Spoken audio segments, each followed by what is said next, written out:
ನಮಸ್ಕಾರ. ನಿಮಗೆ ಗೊತ್ತಿರಲಿ, ಈ ಒಂದು ಪ್ರಪಂಚದಲ್ಲಿ ಒಬ್ಬ ವ್ಯಕ್ತಿ ಹುಟ್ಟಿದನು ಅಂತಂದರೆ ಅವನಿಗೆ ಸಮಸ್ಯೆಗಳು ಪ್ರಾರಂಭ ಆಗ್ತಾ ಹೋಗ್ತವೆ.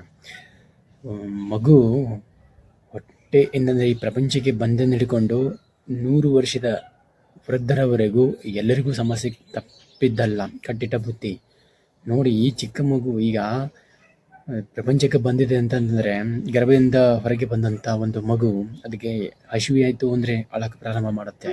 5 ವರ್ಷದ ಮಗು ಅದಕ್ಕೆ ಏನಾದ್ರು ತಿನ್ನಕ್ಕೆ ಕೊಡಲಿಲ್ಲ ಅಂತಂದರೆ ಅದಕ್ಕೆ ಅಳಕ್ಕೆ ಪ್ರಾರಂಭ ಮಾಡುತ್ತೆ. ಹಾಗೆ ಈ ಮಕ್ಕಳು ಅವರವರ ವಯಸ್ಸಿನಲ್ಲಿ ಅವರದೇ ಅಂತ ಕೆಲವೊಂದು ಸಮಸ್ಯೆಗಳಿದ್ದೇ ಇರ್ತವೆ. ಆಮೇಲೆ 25-30 ವರ್ಷ ಆಯಿತು ಅಂತಂದರೆ ಮತ್ತೆ ಅವರಿಗೆ ದೊಡ್ಡ ಸಮಸ್ಯೆಗಳು. ಈ ಕುಟುಂಬ ಅಂತೆ, ಕೆಲಸ ಅಂತೆ, ಸರ್ಕಾರಿ ನೌಕರಿ, ಆ ಥರ ಅದು ಇದು ಅಂತಹ ಏನೋ ಅದರಲ್ಲಿ ಬೀಳ್ತವೆ. ಅದರಿಂದ ಹೊರಗಡೆ ಬರಬೇಕು ಅಂತಂದರೆ ಏನು ಸಾಧ್ಯ ಆಗುತ್ತೆ? ಹೇಗೆ ಸಾಧ್ಯ ಆಗುತ್ತೆ ಹೊರಗಿಂದ ಬರೋಕ್ಕೆ? ಏನಾದರೂ ಊಹೆ ಮಾಡಿದಿರಾ? ಅಥವಾ ಹಿಂದೆ ತಾತವರು ಅದೇ ಥರ ಮಾಡಿದ್ರು, ಅಪ್ಪ ಅವರು ಅದೇ ಥರ ಮಾಡಿದ್ರು, ಅವರು ಹುಟ್ಟಿದ್ರು, ಬೆಳೆಸಿದ್ರು, ಮಕ್ಕಳು ಮಾಡಿದ್ರು, ಅದೇ ರೀತಿ ನಾವು ಮುಂದೆ ಜೀವನ ಕೂಡ ಅದೇ ರೀತಿಯಾಗಿ ಮಾಡ್ತಾ ಹೋಗಬೇಕು ಅಂತ ನಿಮ್ಮಲ್ಲಿ ಏನಾದರೂ ಇತ್ತು ಅಂತಂದರೆ, ಆ ಪ್ರಾಣಿಗಳಿಗೂ ಮತ್ತು ನಮಗೂ ಯಾವ ವ್ಯತ್ಯಾಸವೂ ಇರೋದಿಲ್ಲ. ಅದರಿಂದ ಹೊರಗೆ ಬರಬೇಕು ಅಂತಲೇ ನಮ್ಮ ಪೂರ್ವಜರು ಕೊಟ್ಟಿರ್ತಕ್ಕಂಥ ಯೋಗ ಅನ್ನೋ ಒಂದು ಮಾರ್ಗದಿಂದ ನಮ್ಮಲ್ಲಿ ಎಲ್ಲ ಸಮಸ್ಯೆಗಳನ್ನು ಸಂಪೂರ್ಣವಾಗಿ ನಾಶ ಮಾಡಬಹುದು. ನೋಡಿ, ಕೇವಲ ಒಂದು ಮೂಗಿನ ಹೊಳ್ಳೆಯಿಂದ ಮತ್ತೊಂದು ಮೂಗಿನ ಹೊಳ್ಳೆಯ ಕಡೆಗೆ ನಾವು ಶ್ವಾಸವನ್ನು ತಗೊಳ್ಳೋದಾಗಿರ್ಬೋದು, ಬಿಡೋದಾಗಿರ್ಬೋದು, ಇಷ್ಟು ಮಾಡಿದ್ರೆ ಸಾಕು, ನಮಗೆ ಎಂತೆಂಥ ಸಮಸ್ಯೆಗಳು ದೂರ ಆಗ್ತವೆ ಅಂತ ನಾವು ಏನಾದರೂ ಹೇಳಿದೀವಿ ಅಂದರೆ ಇದು ಬಹಳ ಹಾಸ್ಯಾಸ್ಪದವಾಗಿರುತ್ತೆ ಅಲ್ವಾ? ಹಿಂಗೆ ಸಾಧ್ಯ? ಆಸನ ಮಾಡಿದ್ರೆ ಮನಸ್ಸಿನ ಸಮಸ್ಯೆ ದೂರ ಆಗುತ್ತಾ? ವೇಟ್ ಲಾಸ್ ಆಗುತ್ತಾ?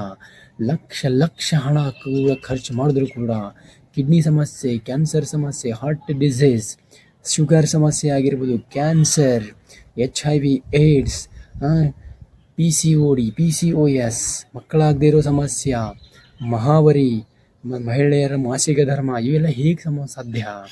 ಎಂತೆಂಥ ಮೆಡಿಷನ್ ತಗೋತೀವಿ ಗೊತ್ತಾ? Expensive medicines. ಎಲ್ಲಿ ತೊಗೊಂಡ್ರೂ ಕೂಡ ಕಡಿಮೆ ಆಗದೆ ಇರೋದು ಕೇವಲ ನಿಮ್ಮ ಯೋಗದಿಂದ ಕಡಿಮೆ ಆಗುತ್ತೆ ಅಂತ ಅಂದರೆ ನಿಮಗೆ ಬಹಳ ನಗೆ ಬಂದುಬಿಡುತ್ತೆ.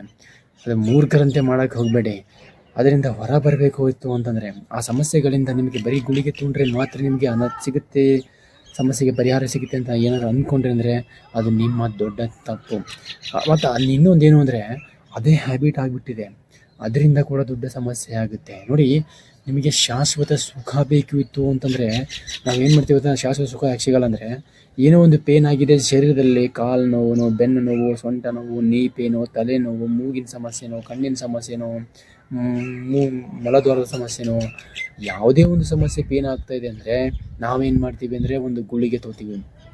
ಎಲ್ಲಿವರೆಗೂ ಆ ಗುಳಿಗೆ ತೊಗೊಂಡಿವಿ ಅಂದರೆ ಎಲ್ಲಿವರೆಗೂ ಗುಳಿಗೆ ಕೆಲಸ ಮಾಡುತ್ತೆ ಅಲ್ಲ ಅಲ್ಲಿವರೆಗೂ ಮಾತ್ರ ನೀವು ಚೆನ್ನಾಗಿರ್ತಾರೆ. ಯಾವಾಗಾದರೆ ಶಕ್ತಿ ಮೀರುತ್ತೆ ಅಲ್ಲ, ಆವಾಗ ಮತ್ತೆ ಪ್ರಾರಂಭ ಆಗುತ್ತೆ.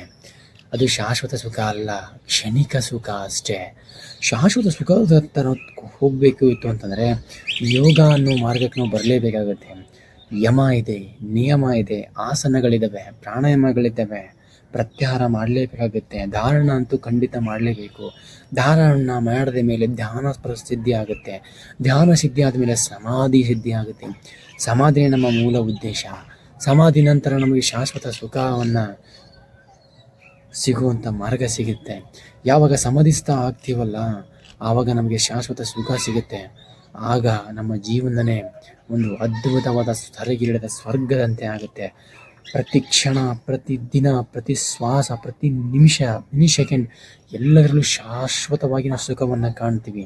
ಎಲ್ಲಿವರೆಗೂ ಯೋಗ ಮಾರ್ಗಕ್ಕೆ ಬರೋಲ್ವೋ, ಎಲ್ಲಿವರೆಗೂ ನಾನು ಯಾರು, ಎಲ್ಲಿಂದ ಬಂದೆ, ಏನು ಮಾಡಬೇಕು, ಏನು ಮಾಡಬಾರ್ದು ಅನ್ನೋದ್ರ ಬಗ್ಗೆ ನೀವು ಅರ್ಥ ಮಾಡ್ಕೊಂಬಲ್ವೋ, ಅಲ್ಲಿ ತನಕ ನಿಮ್ಮ ಜೀವನ ಯಾವ ರೀತಿ ನಡೀತದೆ ಅಂದರೆ ಹುಟ್ಟಬೇಕು, ಕಲಿಬೇಕು, ನೀವು ಡ್ಯೂಟಿ ತಗೋಬೇಕು, ಮದುವೆ ಮಾಡಬೇಕು, ಮಕ್ಕಳಾಗಬೇಕು, ವಯಸ್ಸಾಗಬೇಕು, ಮೃತ್ಯು ಆಗಬೇಕು.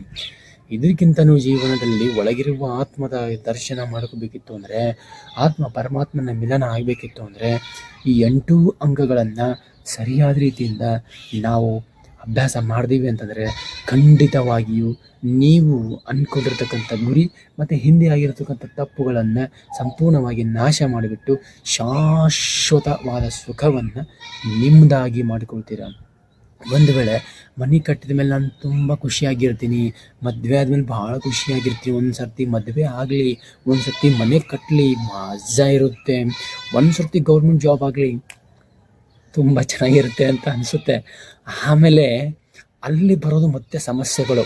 ನಿಜ ಹೇಳಿದ್ರೆ ನಾನು ಆಮೇಲೆ ಸಮಸ್ಯೆಗಳು ಪ್ರಾರಂಭ ಆಗ್ತವೆ. ಅದಕ್ಕೆ ನಮ್ಮ ಪೂರ್ವಜರು ಭೂತ ಭವಿಷ್ಯತ್ತು ವರ್ತಮಾನಗಳೇ ಅಲ್ಲದೆ ಎಲ್ಲವನ್ನು ತಿಳಿದುಕೊಳ್ಳುವಂಥ ಸಾಮರ್ಥ್ಯ ತೋರಿಗೆ. ಅದೇ ಒಂದು ಯೋಗ ಮಾರ್ಗ. ನಾನು ಯಾಕೆ ಈ ಥರ ನಡ್ತಾ ಇದ್ದೇನೆ ಅಂದರೆ, ಎಲ್ಲರ ಜೀವನದಲ್ಲೂ ಭಾಳಷ್ಟು ಜನರ ಜೀವನದಲ್ಲಿ ನೋಡಿದ್ದೀನಿ ನಾನು. ಮನೆ ಕಟ್ಟಿದ ಮೇಲೆ ಭಾಳ ಚೆನ್ನಾಗಿರ್ತೀನಿ, ಮದುವೆ ಆದಮೇಲೆ ಭಾಳ ಚೆನ್ನಾಗಿರ್ತೀನಿ. ಜನರು ಭಾಳಷ್ಟು ಟಾರ್ಚರ್ ಮಾಡ್ತಾಯಿದ್ದಾರೆ, ಇನ್ನೂ ಮದುವೆನೇ ಆಗಿಲ್ಲ, ವಯಸ್ಸಾಗಿದೆ ಅಂತ ಏನೇನೋ ಅಂತಿದ್ರೆ. ಮದುವೆಗೆ ನಾನು ಭಾಳ ಖುಷಿ ಇರ್ತೀನಿ ನಾನು. ಹೇ, ಹೌದಾ? ನಿಜವಾಗ್ಲೂ ಏನೂ ಇಲ್ಲ. ಮತ್ತು ಹಾಗೂ ಇಲ್ಲ ಮದುವೆ ಆದಮೇಲೆ ಸುಖವಾಗಿರಲ್ಲ ಅಂತಾರೆ. ಶಾಶ್ವತ ಸುಖ ಕೂಡ ಪಡಿಬೋದು, ಅಷ್ಟು ಶಕ್ತಿ ಇದೆ. ಯಾಕೆಂದರೆ ಶಿವಶಕ್ತಿಗಳ ಮಿಲನ ಇತ್ತು ಅಂದರೆ ನಾವೇನೇನು ಬೇಕಾದರೂ ಸಾಧನೆ ಮಾಡ್ಬೋದು. ಅದಕ್ಕೆ ನಾನು ಏನು ಹೇಳ್ತಾ ಇದ್ದೇನೆ ಅಂದರೆ, ನಾನು ನಗ್ತಾ ಇದ್ದೀನಿ ಅಂತ ನೀವು ಇದು ಮಾಡೋಕ್ಕೆ ಹೋಗಬೇಡಿ. ನಾನು ಭಾಳ ಸೀರಿಯಸ್ ಇದ್ದೀನಿ. ಅದಕ್ಕೆ ನಿಮ್ಮ ಜೀವನದಲ್ಲಿ ನೀವು ಶಾಶ್ವತ ಸುಖ ಪಡಬೇಕು ಅಂತಂದರೆ, ಪಡ್ಕೊಳ್ಳಬೇಕು ಅಂತಂದರೆ ಈ ಯೋಗ ಮಾರ್ಗಕ್ಕೆ ಬನ್ನಿ. ಒಳ್ಳೆಯದಲ್ಲಿ ನಿಮ್ಮ ಆರೋಗ್ಯ ನಮ್ಮ ಮತ್ತು ನಿಮ್ಮ ಕಾಳಜಿ ಅಂತ ಎಲ್ರಿಗೂ ನಮಸ್ಕಾರ.